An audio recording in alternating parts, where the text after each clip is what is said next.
Trilhas da Democracia de hoje entrevista a professora de Criminologia da Faculdade de Direito da UERJ e secretária executiva do Instituto Carioca de Criminologia, Vera Malaguti Batista. Vera, seja bem-vinda ao Trilhas da Democracia, é um prazer recebê-la nessa arena de discussões sobre democracia e direitos humanos.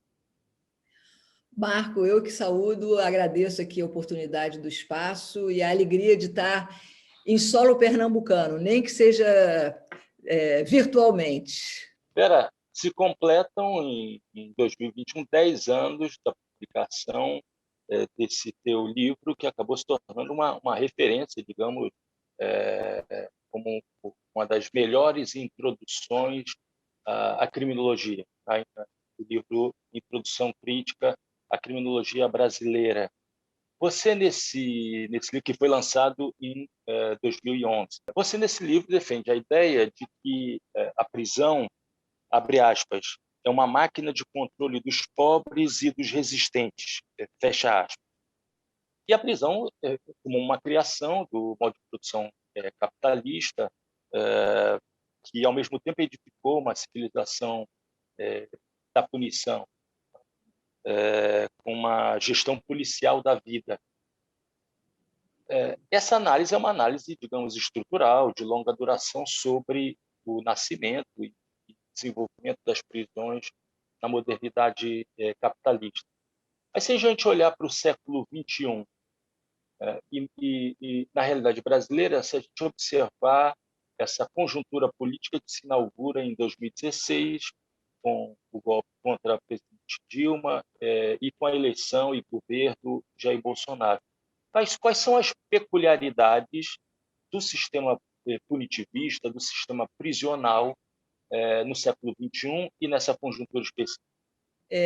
Isso, né, é uma construção da longa duração, né? E a gente tem alguns autores, tem um autor que eu gosto muito, que é o Loic Wacam, né, que no final dos anos 90, eu acho que ele foi quem mais condensou para nós todos a compreensão de que essa fase do capitalismo, que a gente chama de neoliberalismo, né, mas capitalismo tardio, mas essa fase do capitalismo, ela precisa cada vez mais do braço penal, né, da força bruta para controlar os pobres e os resistentes. Então, se a prisão é uma história de longa duração que acompanha todo o capitalismo, né, você vê que em outras civilizações não existe esse conceito, né, na globalização do capitalismo é que ela se expandiu. Então, isso acontece da virada do 20 para o 21, mas ele, no Brasil especificamente, ele começa a se exacerbar também nos anos 90. Né? Então, eu acho assim, que a eleição do Bolsonaro é um pouco, vamos dizer, o resultado final dessa ascensão penal que veio, né? Eu tenho escrito alguns textos sobre isso, eu tenho um texto recente que chama Crime e Guerra no Brasil Contemporâneo, onde eu trabalho eu trabalho a partir da democratização, da abertura democrática, botando aí democratização entre aspas, que a gente chega onde chegou nos dias de hoje, né? Mas a judicialização, eu acho que, de uma certa forma, as forças de esquerda, né, onde eu me incluo, elas tiveram uma fé muito grande na judicialização da vida. E isso foi caminhando muito rapidamente para também uma visão da criminalização da vida, a esquerda e a direita. Então, de uma forma muito... Como isso também está muito fundado dentro de nós, né, pelas nossas permanências inquisitoriais, colonizadoras, exterminadoras, né, vem o nosso combo, né, a nossa formação ela vem da Inquisição, ela é muito mais ibérica do que uma formação de outro, né? A nossa formação jurídica ela é ibérica, como diz a professora Gislene Neder, nós temos uma forma muito mais ibérica de pensar e sentir a questão criminal. Então, a partir dos anos 80, eu acho que começou a se ter uma fé muito grande na solução penal, inclusive na esquerda. Tem um texto clássico da Maria Lúcia Caram, que é uma grande pensadora, uma grande jurista e uma grande precursora do abolicionismo penal no Brasil, que se chama A Esquerda Punitiva. Né? E uma das coisas que me preocupa muito, né, vamos dizer, na militância política dos dias de hoje, é como está todo mundo assim, longe do que a gente chamava nos anos 80, do chão da fábrica, dos movimentos, e muito na representação no Supremo. Né? Então, eu acho que esse papel que o penal tem no neoliberalismo de segurar brutalmente as massas empobrecidas e sem trabalho, né? E sem políticas sociais, e sem redes coletivas, né? Porque o neoliberalismo foi um grande desbaratamento das redes coletivas. Então, eu colocaria até antes de 2016, eu colocaria 2013, que a gente teve aquele momento ali, né, de grandes movimentações, e, ao mesmo tempo, a esquerda e a direita, mas eu acho que o uso do penal, né, uma má compreensão da questão criminal pela esquerda, também produziu que esse aparato penal crescesse de uma forma completamente perversa no Brasil. E eu diria que a eleição presidencial, a última, mais do que aprofundar isso, porque aprofundou, mas seria o resultado daquilo que a gente chama da constituição do Estado de polícia. O Pierre Bourdieu costumava falar do braço penal do Estado, que é o braço direito, e o braço esquerdo, que seria o braço social. Durante os anos Lula, digamos, durante os mandatos presidenciais de Lula e de Dilma, mas principalmente a primeira década, né? Houve um crescimento desse braço social, e, não obstante, o crescimento do braço penal. O Brasil se aproxima da terceira colocação em número de pessoas encarceradas exatamente durante esse período. Acho que, em parte, você explica, nessa primeira pergunta, você explicou isso. Eu queria que você explorasse um pouco mais, aprofundasse um pouco mais essa reflexão. Qual seria a explicação para que, durante os anos de um governo, digamos, social-democrata, passando dessa caracterização, durante esses anos social-democratas, governado pela social-democracia, o braço penal ter crescido na mesma medida do braço social? Eu acho que, né, vamos colocar isso assim, frisando bastante todos os acertos e todos os avanços, né, que aconteceram naquele período, né, porque hoje, quando a gente vê a gestão da epidemia e tudo, né, que saudade, né, daquele tempo da Dilma, do Lula, né, então, mas, como eu disse para você, né, eu acho que desde a Constituinte, onde foi dado um poder muito grande ao Ministério Público, eu acho que a esquerda, a má compreensão da esquerda da questão criminal e da judicialização, um olhar pouco crítico, uma fé muito grande nas instâncias jurídicas e nas instâncias penais, produziu esse alargamento muito grande, né? Começou no Fernando Henrique, diga-se de passagem, né? O que a gente chama de grande encarceramento, e por pior que nós tenhamos sido, estou dizendo nós, que me incluo, né? Apesar de vir de uma trilha brisolista, né? Eu venho de uma outra caminhada, mas sempre caminhando junto com essas forças, né? Eu acho que essa... Oi? Nós dois temos uma brisolista. Pois é. Então, eu acho que o Brizola tinha uma compreensão disso intuitiva na coisa política dele muito grande.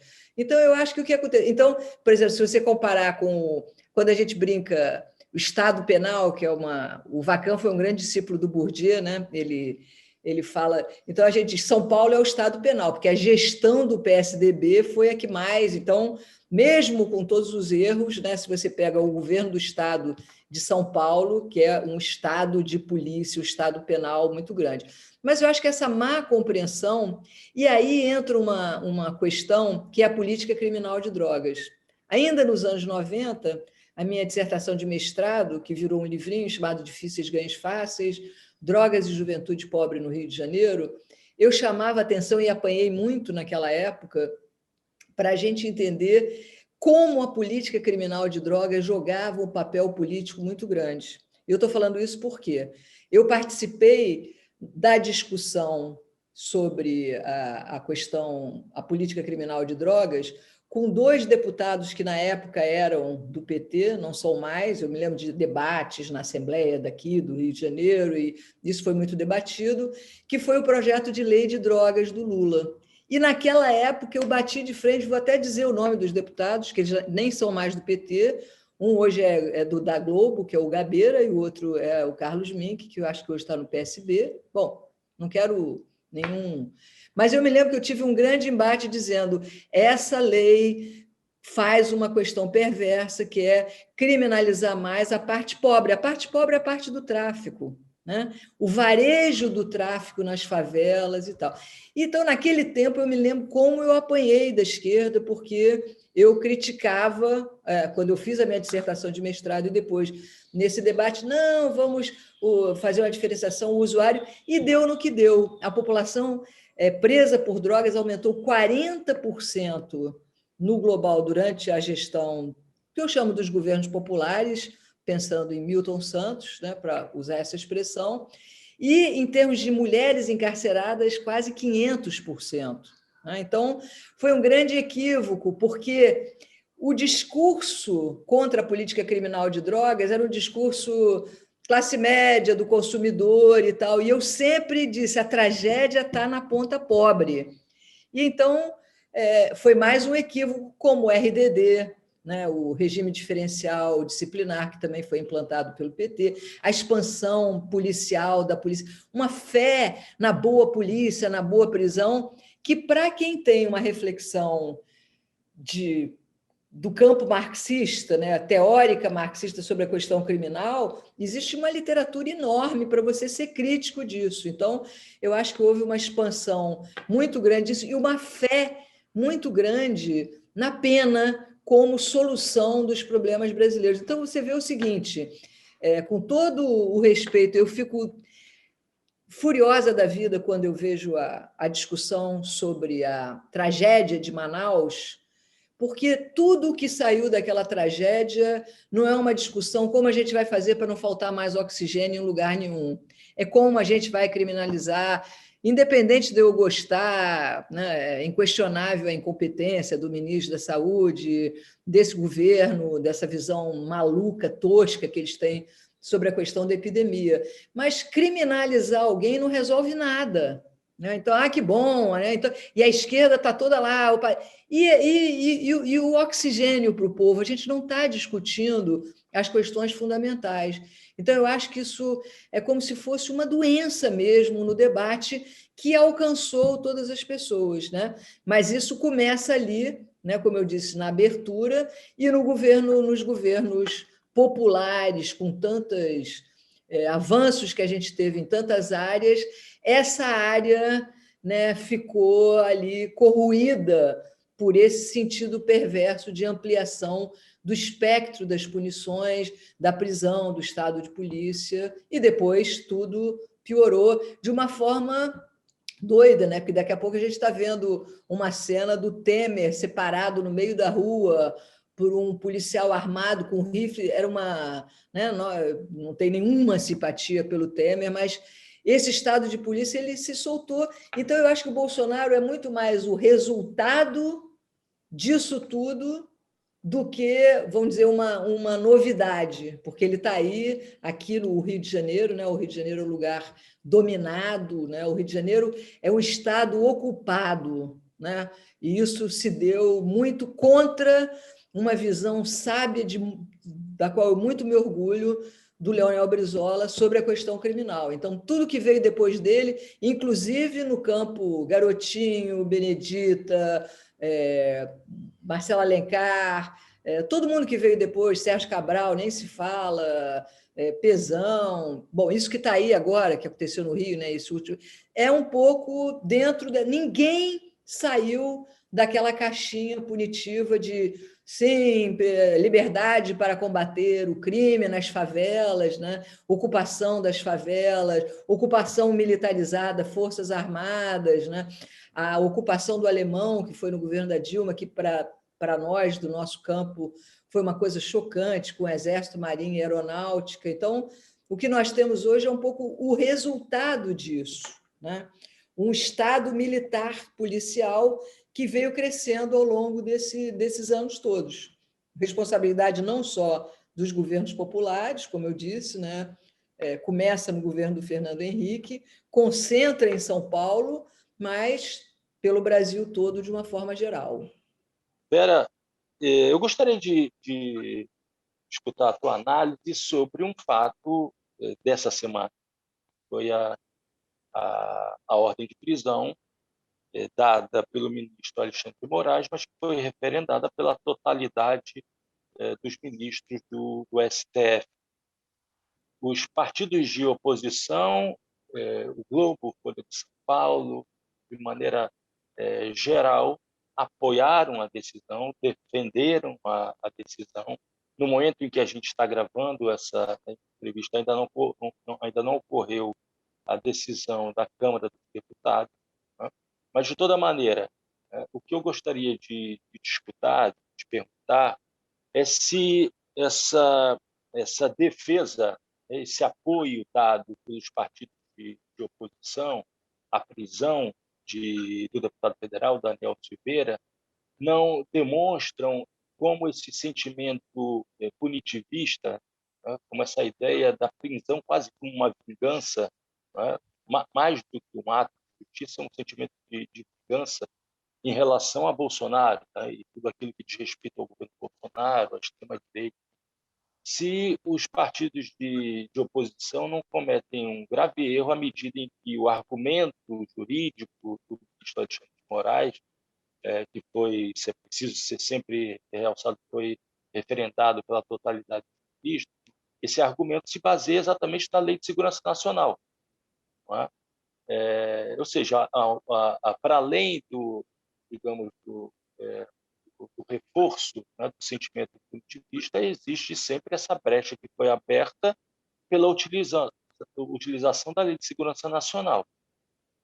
Qual é a tua análise em relação a esse episódio?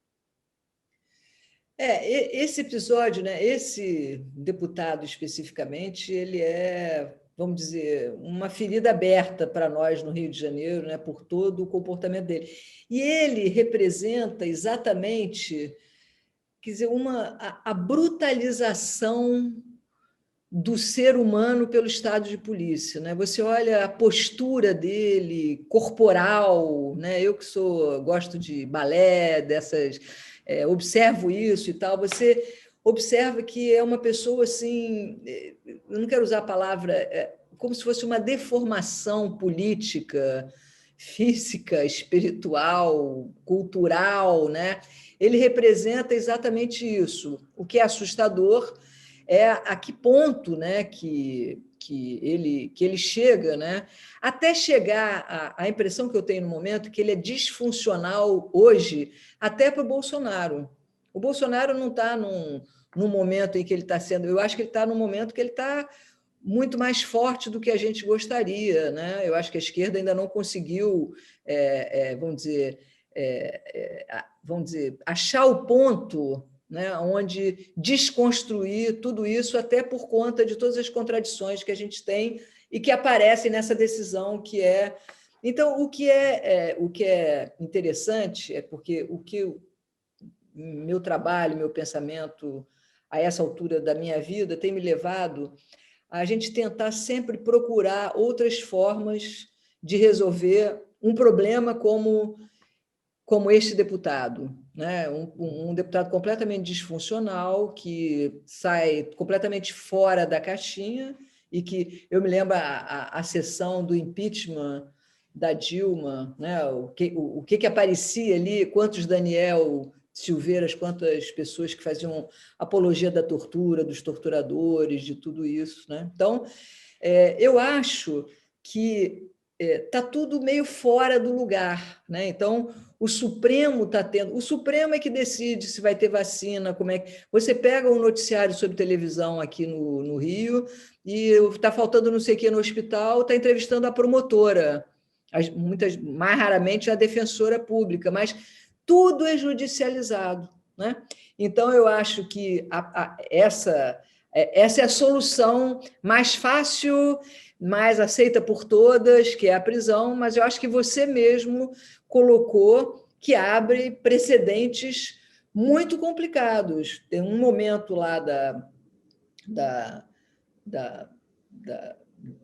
do discurso do Alexandre de Moraes, que foi secretário de Segurança de São Paulo, que tem toda uma questão policialesca também por conta disso, né? Ele está, vamos dizer, eu gostaria muito que o Supremo tivesse sendo salvaguarda do Estado democrático de direito, vamos dizer esses mitos da democracia liberal, mas, como você mesmo disse, o argumento da Lei de Segurança Nacional e o argumento tem uma hora que ele fala exatamente da subversão da ordem social.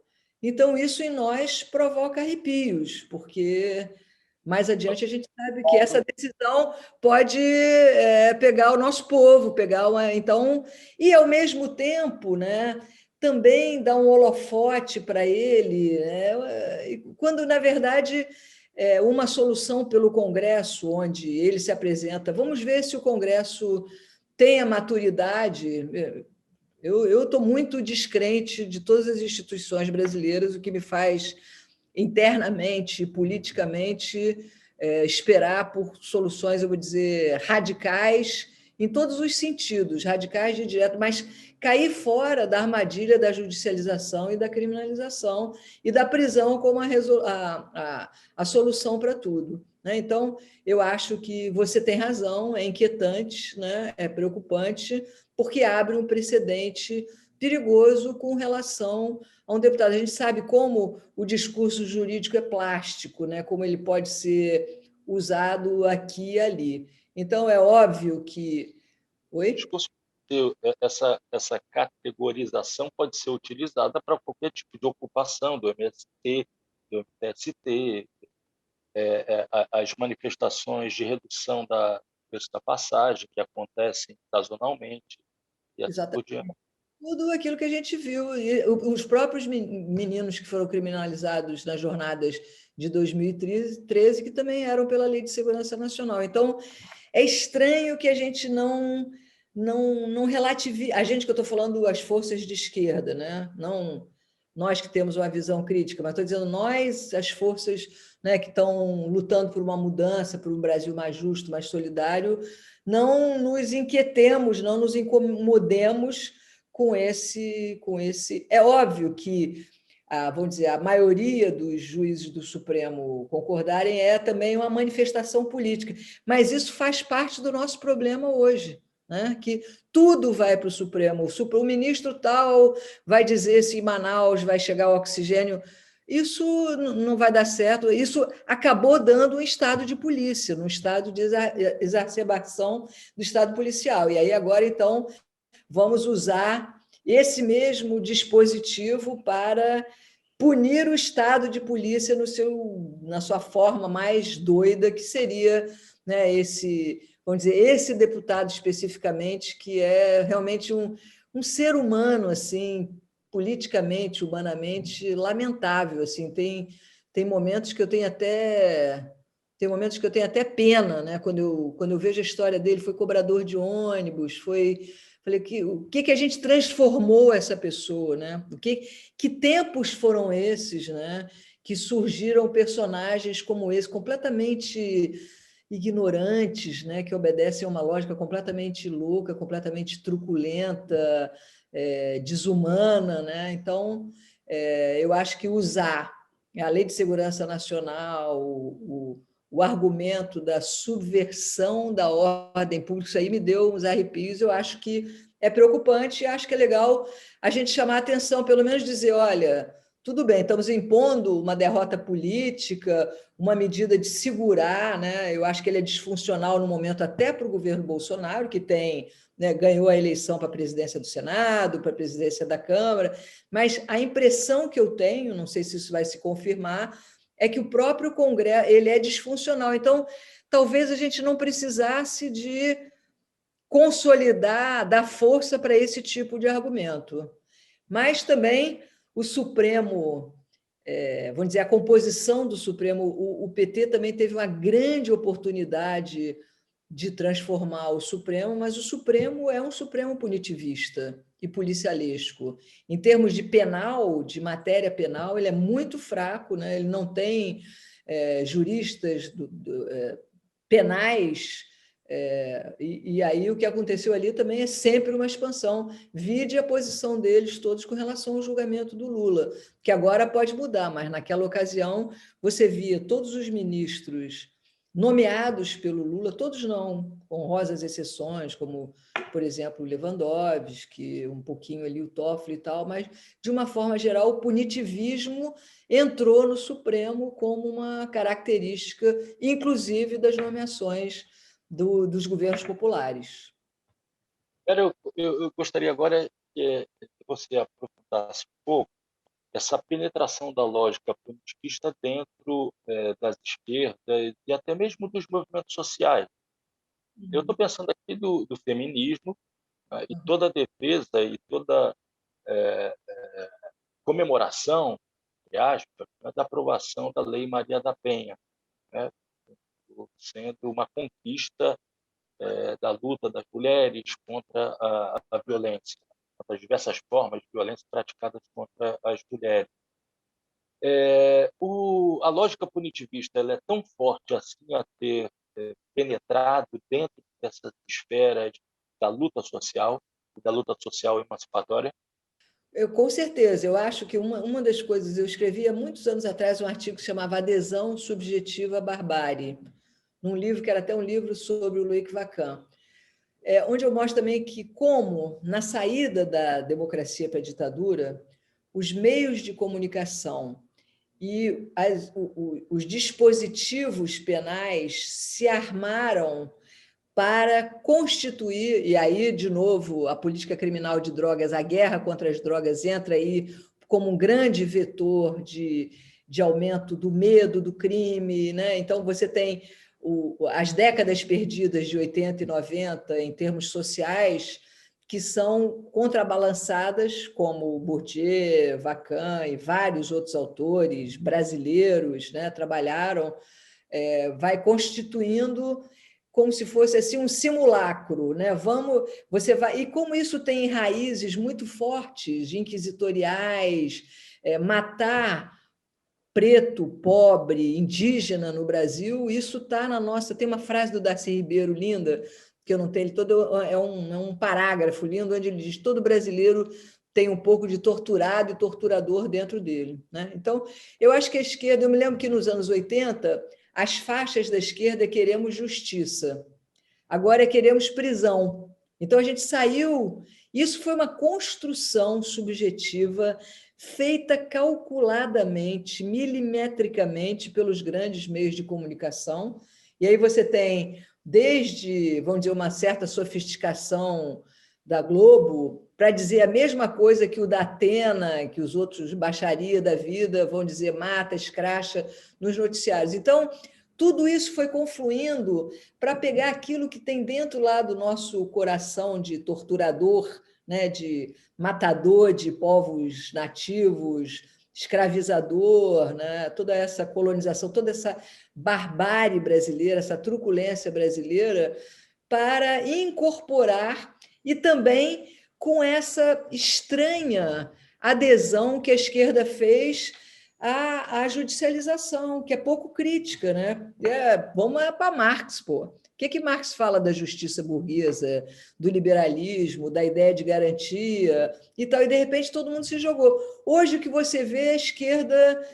Por exemplo, eu vejo na Argentina, durante a pandemia, durante a crise econômica, as forças de esquerda produzindo padarias comunitárias, né? Lógico que tem gente no Brasil fazendo isso. Eu acho que o grande ícone dessa alternativa, entre todos os outros, você tem aí o Stedley, você tem aí vários. Eu estou falando do Stedley, do movimento em torno dele, mas estou falando de uma certa forma de outras forças políticas que estão apostando, mas eu acho que a esquerda ficou representativa.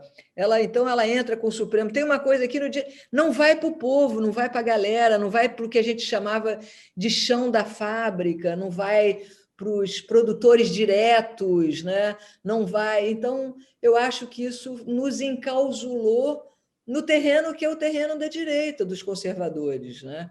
Então, eu acho que os movimentos sociais também, de uma certa forma, alguns, né? Aí você está falando especificamente do feminismo, e aí tem duas grandes criminólogas de quem eu sou fã total, professora Vera Andrade, Marília, foi discípula dela, Marília Montenegro, que fazem uma crítica maravilhosa, são professoras, são feministas, são pesquisadoras. A Marília tem uma pesquisa emocionante sobre os efeitos punitivos da Lei Maria da Penha na vida familiar das mulheres agredidas, mostrando como a solução penal acaba punindo a família também de uma forma, né, principalmente as famílias pobres, é lógico que a Lei Maria da Penha ela tem outros dispositivos de contenção, né, de restauração, que seriam positivos, mas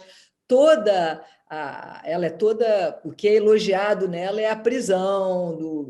Então, eu acho que isso existe de uma certa forma nos movimentos sociais, né? Mas existem movimento negro abolicionista, movimento gay abolicionista, movimento de mulheres abolicionistas, né? Então, essa questão já está dentro, mas isso vem muito dentro da perspectiva identitária, né?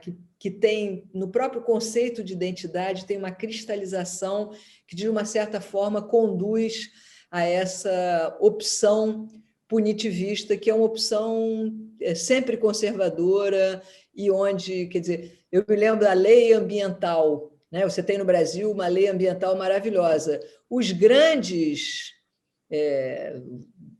vamos pegar aí Brumadinho, vamos pegar aí petróleo, mas a lei ambiental ela pega mesmo caçador de passarinho, o pessoal que tem né, os pequenos desmatadores. Então, enquanto a gente não conseguir sair disso para a questão ambiental, para a questão feminista, sair dessa obsessão, dessa fé enorme na judicialização e na pena, né? Eu estou muito... Isso é uma coisa que tem me chamado muita atenção, que a pena virou o grande momento catártico. O que as pessoas querem é punir, como se punir resolvesse. Há pouco tempo atrás, um exemplo para fechar isso, teve uma reportagem na televisão que me chamou a atenção, que era um secretário que foi nomeado pelo novo prefeito do Rio, sem entrar em nenhum mérito. Não conheço o secretário, não tem nenhuma proximidade política com o prefeito do Rio, né? Derrotou forças terríveis aqui, mas vamos ver no que dá. E aí ele, então, traz um secretário, eu acho que era de habitação, e aí tem uma matéria dizendo esse secretário inclusive, ele pagou, ele foi condenado e cumpriu a sentença dele. E como é que ele pode ser... E eu dizia, bom, se ele foi... Não conheço a pessoa, não tenho a menor simpatia, não sei... Mas a pergunta que me vinha, se ele pagou a pena dele, e esse é o grande discurso liberal, que a pena é retributiva, que você tem que pagar, você fez, você tem que pagar, que tem tudo a ver com o capitalismo. Então, quer dizer, não vai ter perdão nunca, esse cara nunca vai poder ser... Eu estou falando dele, que é um caso, para falar de milhões, milhares de pessoas que nunca vão ser, porque a pena fica marcada no corpo do condenado pobre e preto e indígena mais ainda, mas é como se ele foi punido nunca mais. Então, é engraçado como nós realmente, o próprio, vamos dizer, o próprio garantismo, que eu digo que é o ouro da Revolução Burguesa, ele é jogado porque todo mundo trabalha a garantia como um privilégio, né? Eu me lembro que ontem a reportagem era: o deputado está comendo pizza e Coca-Cola, não está comendo, que bom, está comendo melhor um pouquinho. Que é isso que nós queremos ver os nossos adversários políticos sofrendo, sendo presos, sofrendo mais privações e tal. Então, eu acho que essa questão... Então, como isso encontra na alma brasileira, a alma do inquisidor, do torturador, do matador de povos indígenas, Então, eu acho que a gente acabou e teve uma construção midiática que produziu essa adesão subjetiva. Eu acho que isso pegou. Eu me lembro que há pouco tempo atrás houve um júri com relação a um assassinato de uma liderança indígena. Se não me engano, acho que isso foi no Sul. E aí, uma das coisas que me chamou a atenção na matéria é que aquele povo indígena ali, ele ficou chocado com o júri, com a violência do júri, né? Então, o que eu tenho sempre dito é por que a gente não olha mais para as soluções, né? O Brasil é africano, é indígena e é também ibérico e europeu, né? E nós nos concentramos nessa solução, tanto as civilizações africanas que vieram para o Brasil, quanto as civilizações indígenas que compõem, né, o nosso país, têm soluções muito mais interessantes e muito mais qual é a palavra que eu quero dizer? Libertadoras para solucionar conflitos e problemas do nosso povo, do nosso país. Vera, muito obrigado por essa entrevista. Tenho certeza que todos nós sairemos mais conscientes do perigo, do grande perigo da lógica positivista na sociedade brasileira e no mundo de maneira geral. Muito obrigado. Eu que agradeço o espaço, né, e a oportunidade de falar ideias tão ainda pouco conhecidas. E o Trias da Democracia volta na próxima semana, sempre debatendo temas de defesa da democracia e dos direitos humanos. Até lá.